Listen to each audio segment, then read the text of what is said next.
Hello students, welcome to my YouTube channel science study. मेरी previous video में आपने part 1 देखा था, जिसमें मैंने क्लास 11th का बायोलॉजिकल क्लासिफिकेशन में चैप्टर 2, जिसमें मैंने first page of NCERT full covered करा था with the help of notes. I was clear your all concept. In today's class I will cover the next page of your NCERT. In this video uh, I'll gonna prepare the full presentation, जिससे कि आपको बहुत help मिलेगी. Please subscribe my channel. Please hit the like button and subscribe button. Your one like motivates me. Let's get started. First of all हम NCERT की reading करते हैं, उसके बाद हम अपना जो टॉपिक होता है अपनी नोट्स बेसिस पे हम एनसीईआरटी के बेसिस पे नोट्स बनाते हैं. इससे आपको हेल्पफुल हो जाता है, जैसे कि आप डिटेल वाइज अब अच्छे से अगर बाद में रिविजन करो तो आपको हर एक जो कॉन्सेप्ट पढ़ा था वो अच्छे से क्लियर हो. Let's get started. RH जो फर्स्ट आपका दे रखा है यहाँ पे टेबल, ये आपका जो टेबल है ये आपको लर्न करने का बेस पे, और कुछ भी समझाने का कुछ भी नहीं है, बस आपको लर्न करना है. Let's get started with the RH Whittaker. RH Whittaker in 1969 proposed a 5-kingdom classification. The kingdom defined by him were named Monera, Protista, Fungi, Plantae and Animalia. The main criteria for classification used by him include cell wall, cell structure, body organization, mode of nutrition, reproduction and phylogenetic relationship. तो RH Whittaker ने 5 kingdom, यहाँ पर देखो एक बार मैं notes में, RH Whittaker ने 5 kingdom classification दिया था इन 1969. इन्होंने ही प्रपोज करा था 5 किंगडम क्लासिफिकेशन. हमने प्रीवियस वीडियो में आपको 2 किंगडम क्लासिफिकेशन बताया था. जो सबसे पहले दिया था अरिस्टोटल ने, ठीक है, सबसे पहले साइंटिस्ट थे वो अरिस्टोटल, जिन्होंने ये क्लासिफिकेशन प्रपोज करा था. सेकेंड जो साइंटिस्ट आए वो कैरोलस लीनियस थे. दोनों का जो बेसिस था वो फाइलोजेनेटिक पे था, ठीक है. बट RH व्हिटेकर ने यहाँ पे 5 किंगडम क्लासिफिकेशन दिया, जिसमें किंगडम्स कौन कौन से थे? Monera, protista, fungi, Plantae and animalia. अब यहाँ पर आपने अगर आप ब्रीफ पढ़ते हो तो सबसे पहले 2 किंगडम आया, उसके पास 3 किंगडम आया, उसके पास 4 किंगडम आया. But your NCERT, new version of NCERT यही लिखती है, हम यही डिस्कस करेंगे. तो यहाँ पर जो मेन क्राइटेरिया था, मेन बेसिस था क्लासिफिकेशन का, क्या था? इनका जो मेन बेसिस था क्लासिफिकेशन का वो मोड ऑफ न्यूट्रिशन था. क्या था? Mode of nutrition. बिकॉज इससे पहले 4 किंगडम क्लासिफिकेशन आ चुका था, जिस वो दिया था कोपलैंड ने. कोपलैंड एक साइंटिस्ट थी, यहाँ पर मैं स्पेलिंग लिख देती हूँ, कोपलैंड, ठीक है, जिन्होंने 4 किंगडम क्लासिफिकेशन दिया था, ठीक है. इससे पहले आए हेकल, जिन्होंने 3 किंगडम क्लासिफिकेशन दिया था, ठीक है. और ये इन्होंने कैसे कैसे दिया था? इन्होंने सबसे पहले प्लांटी लिखा, पहले एनिमेलिया था, उसके बाद प्लांटी था, spelling mistake because I have not any space there. Plantae था, उसके बाद आपका था प्रोटिस्टा, ठीक है, प्रोटिस्टा. उसके बाद इन्होंने क्या करा? इन्होंने करा Animalia, same as it is Plantae. Protista था एंड न्यू किंगडम था आपका मोनेरा, ठीक है, मोनेरा. अब यहाँ पर जो फंगाई था, ठीक है, आपको जो फंगाई था, एक ऑर्गेनिज्म है फंगाई, सुना होगा अपने नाम, ठीक है, बहुत फेमस है. तो फंगाई था वो प्लांटे किंगडम में पड़ा हुआ था. बट हमें क्या करना था? इसे अलग करना था, बिकॉज ये हम प्लांट माने क्यों जाते हैं? Because they are autotrophs, they synthesize their own food from inorganic substance, you know that. But fungi के पास ना ही कोई पिगमेंट्स थे, ना ही कुछ था. ये एक्सक्लूसिवली क्या था? ये एक्सक्लूसिवली हीट्रोट्रॉपिक था, मतलब बिल्कुल भी अपना खाना खुद नहीं बना सकता. ये डिपेंड करता है अपने फूड सोर्स के लिए दूसरों पर, ठीक है. तो फंगा यहाँ पर एक्सक्लूसिव हीट्रोट्रॉपिक, बट हम इसे क्यों रख रहे हैं प्लांटे में? तो इसके लिए अलग किंगडम बनाया, जो प्रपोज करा था आर.एच. व्हिटेकर ने 5 किंगडम क्लासिफिकेशन, जो आपका मोनेरा था जिसमें आपका सिर्फ बैक्टीरिया आता था, ठीक है, बैक्टीरिया बैक्टीरिया इसमें मोनेरा में क्या था, यहाँ पे थे आपके यूनिसेलर यूकारियोट्स, ठीक है, यूनिसेलर प्रोकारियोट्स मतलब जिनके पास नॉट वेल डिफाइंड न्यूक्लियस होता है। तो मोनेरा में बैक्टीरिया आता था बिकॉज मोनेरा में वो चीज़ें आती थी जो यूनिसेलर प्रोकारियोट्स हैं। बट प्रोटिस्टा में क्या आता था, प्रोटिस्टा में आपका आता था यूनिसेलर यूकारियोट्स, ठीक है, यूनिसेलर यूकारियोट्स इसमें इंक्लूडेड थे।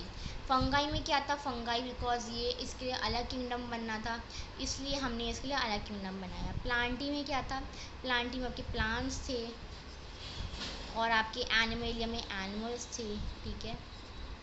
सो जो मेन क्राइटेरिया था फॉर 5 किंगडम क्लासिफिकेशन वो ये था mode of nutrition, because nutrition के बेसिस पे था, बिकॉज फंगाई खुद ब खुद खाना नहीं बना पा रहा था इसलिए। सो बट अदर क्राइटेरिया जो यूज़ करे गए थे आर.एच. व्हिटेकर के द्वारा वो कौन कौन से थे, सेल स्ट्रक्चर था, बॉडी ऑर्गेनाइजेशन ने यूज़ करा, फाइलोजेनेटिक रिलेशनशिप यूज़ करा। फाइलोजेनेटिक रिलेशनशिप होता है इवोल्यूशनरी रिलेशनशिप, और इन्होंने ये सब और रिप्रोडक्शन को भी यूज़ करा, ठीक है, कैसे वो रिप्रोड्यूस कर रहे हैं, तो उसके बेस पर उन्होंने 5 किंगडम क्लासिफिकेशन दिया। तो यहाँ पर हम बात कर लेते हैं कि फाइलोजेनेटिक रिलेशनशिप क्या होता है। फाइलोजेनेटिक रिलेशनशिप का मतलब होता है जैसे हम कैसे इवॉल्व हुए, हम एनिमल से इवॉल्व हुए, we consider in animals, yes or no, हम एनिमल्स के एडवांस वर्जन है, ठीक है, ये समझ लो बेटा, ठीक है।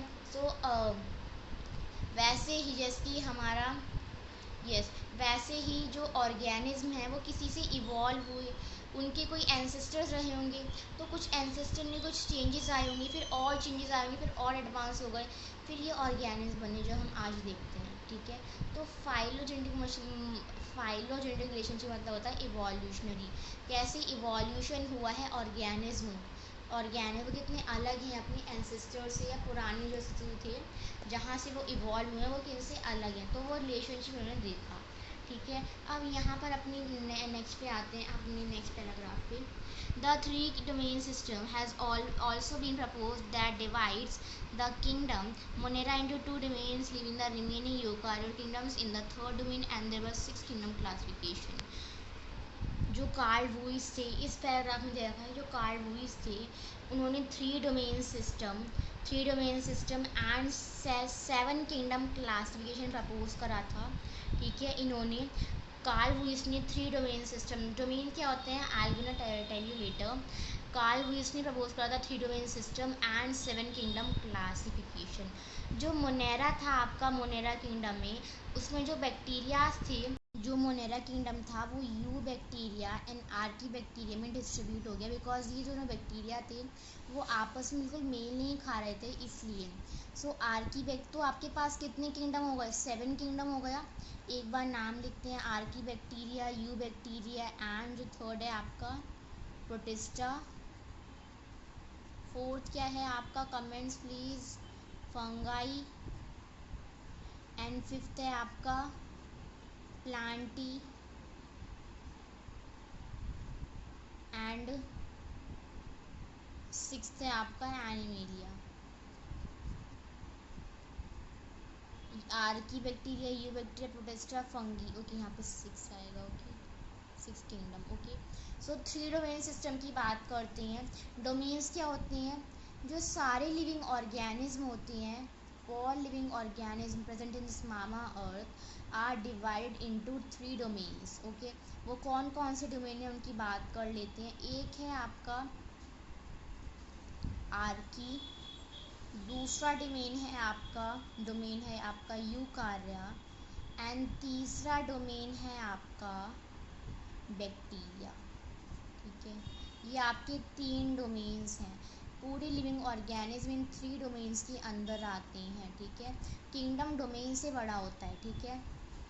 डोमेन किंगडम से बड़ा होता है, सॉरी डोमेन बड़ा होता है किंगडम से। आर्की में आपका सिर्फ आता है आर्की बैक्टीरिया, आर्की में सिर्फ आपका आर्की बैक्टीरिया आता है। बैक्टीरिया में आपका आता है सिर्फ यू बैक्टीरिया, बैक्टीरिया में आपका सिर्फ यू बैक्टीरिया आता है। एंड यू कार्या में आपका आता है सारे all 4 kingdoms like protista, fungi, ठीक है, प्लांट एंड एनिमेलिया। ये जो मैं बातें बता रही हूँ आपको बिल्कुल भी याद करने की ज़रूरत नहीं है, आपके पूरे सीबीएसई एग्ज़ाम में नहीं पूछी जाएंगी। बस मैं आपको थोड़ा एक्स्ट्रा पढ़ा दे रही हूँ because it's not in your NCERT but it is helpful in your NEET. Okay, so if you wanted to write them that all, so please write it. If you don't wanna, so let them go, but you have to just ये 2 lines आप ज़रूर लिख देना। बाकी जो Monera है आपको पता होना चाहिए 2 किंगडम्स में डिवाइड हो जाता है बिकॉज जो बैक्टीरिया है वो आपस में मेल नहीं खाते। बस यहाँ तक आप कर सकते हो, बाकी ये नहीं करना, ठीक है। क्लासिफिकेशन ने डिफ्रेंशिएट नहीं कर पाया कि कौन सा हीट्रोट्रॉपिक है एंड कौन सा ऑटोट्रॉपिक है, और उन्होंने डिफरेंस भी नहीं करा कि इनके सेल वॉल्स, इनके वॉल्स जो हैं, इनके सेल वॉल्स हैं उनमें जो कंपोजिशन है सेल वॉल का वो डिफरेंट है, ठीक है। इनका जो सेल वॉल है, देखो सेल वॉल भी किसी केमिकल से बना है, किसी चीज़ से बना है, हर कोई चीज़ बनी होती है। तो सेल वॉल का जो कंपोजिशन था, सेल वॉल का जो कंपोजिशन था वो डिफरेंशिएटेड था। Cell wall composition is differentiated, उसका जो कंपोजिशन था वो डिफरेंशिएटेड था, ठीक है। डिफरेंशिएटेड डिफरेंट था मींस जो फंगाई के पास सेल थी वो काइटिन की बनी थी, ठीक है। सेल वॉल तो पता है, सेल वॉल थी फंगाई के पास, प्लांट्स भी थी, प्लांट्स के पास भी, फंगाई के पास काइटिन की सेल वॉल थी जो काइटिन की बनी थी। काइटिन क्या होता है, ये आपका पॉलीमर, होमोपॉलीमर होता है नैग का, ठीक है। एन एसिटाइल ग्लूकोसामीन, ठीक है, मैं लिख देती हूँ पॉलीमर ऑफ नैग, ठीक है। नैग क्या होता है, एन एसिटाइल ग्लूकोसामीन, ठीक है, ग्लूकोसामीन। और जो आपका फंगल तो काइटिन का बनना है, बट प्लांटे किसका बनना है, प्लांटे आपका बना है सेल्यूलोज का। तो यहाँ पर कितना फ़र्क है, ये काइटिन का बना है, ये सेलुलोज का बना है। तो उन्होंने डिफ्रेंशिएट भी नहीं कर पाया कि सेल वॉल में कंपोजिशन अलग है। कंपोजिशन का मतलब होता है वो कैसे बने हैं, ठीक है, कंपोजिशन मतलब होता है कैसे बने हैं। तो ये भी डिफ्रेंशिएट नहीं हो पाया। तो यहाँ से आपकी एंड होती है वीडियो। हमने पूरा एनसीईआरटी का ये पूरा पेज कवर कर रखा है। मैं नेक्स्ट पार्ट 3 बनाऊँगी जिसमें हम अगला पेज कवर करेंगे। अगर छोटा होता है पेज तो हम दूसरे वाले पेज में चलेंगे, बट हमें एक एक पॉइंट, एक लाइन क्लियर करने से मैं वीडियो छोटी बनाती हूँ बिकॉज अभी आप क्लास 11th में आए हो, अगर कुछ बच्चे देख रहे हैं मुझे पुरानी क्लास से, तो प्लीज़ लाइक दिस वीडियो। मैं बहुत मेहनत करती हूँ guys, please help me and your 1 like motivates me again I was telling you. So please subscribe my channel, please hit the like button. मैं ज़रूर ऐसी वीडियोस बनाऊंगी। आपको कोई भी डाउट रहता है, आपको कोई भी चैप्टर पढ़ना है तो प्लीज़ मेरा चैनल सब्सक्राइब कीजिए एंड मुझे कमेंट्स कीजिए जितने हो सकते हैं। अगर आपको पसंद आती हैं वीडियोस तो थोड़ी थोड़ी तारीफ तो करके ही जाइए, इससे पता चलेगा कि कैसे समझा रही हूँ। Okay, so bye bye and take care. Next paragraph पे आते हैं।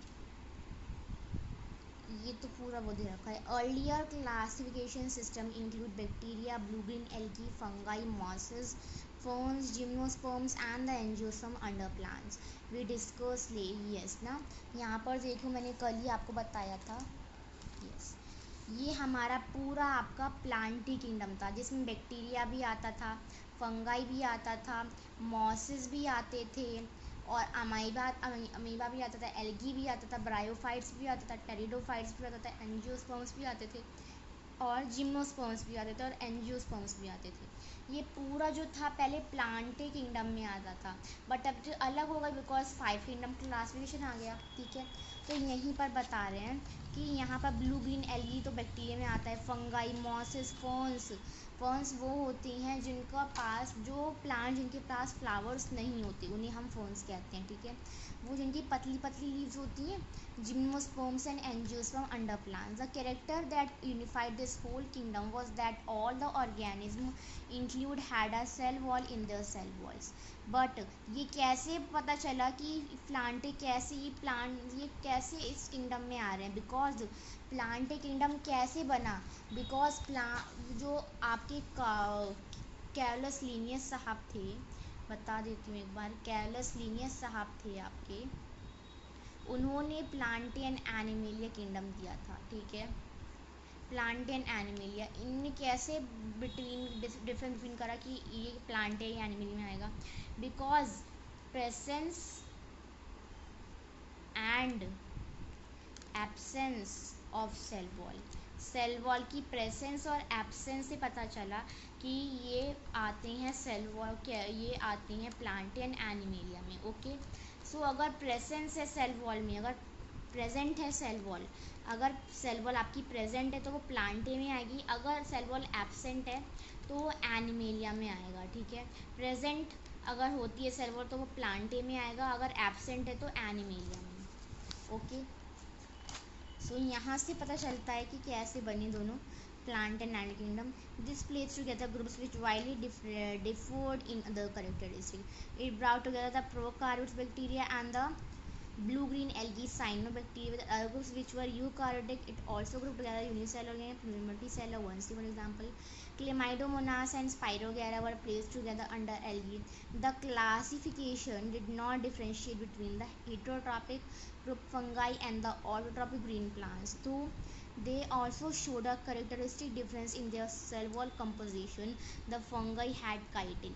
यहाँ तक करते हैं ओनली, ठीक है। अब यहाँ पे क्या बोल रहा है एनसीईआरटी, यहाँ पर देखते हैं कि यहाँ पर जो प्लांटे हैं, आपको एक्सक्लूसिवली पता होना चाहिए प्लांट्स वो होते हैं जो यूकारियोट्स होते हैं और मल्टी सेलर होते हैं, ठीक है। यूकारियोट्स मल्टी सेलर, बट यहाँ पे बैक्टीरिया भी आपका आ रहा है, फंगाई भी आ रहा है, ये सब आ रहे हैं, बट फंगाई तो आपका नॉन फोटोसिंथेटिक है। तो यहाँ पर हमने यूनिसेलर को भी अपने पास रखा है, यहाँ पर हमने करा था ये वाला किंगडम।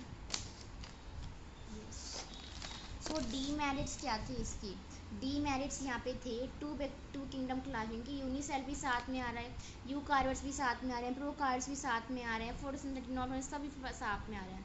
जैसे कि यूग्लिना उन्होंने रख रखा था हैव पिगमेंट्स, ये हमने प्रीवियस वीडियो में कर रखा है, अगर आपको नहीं देखनी है तो आप प्लीज़ देख के जाइए मेरे चैनल में और अभी देखिए, ठीक है। सो यहाँ पर वही बता रखा है कि इन्होंने सबको साथ में लिखा था, उसमें डीमेरिट्स बहुत सारे थे। इस क्लासिफिकेशन ने डिफ्रेंशिएट नहीं कर पाया कि कौन सा हीट्रो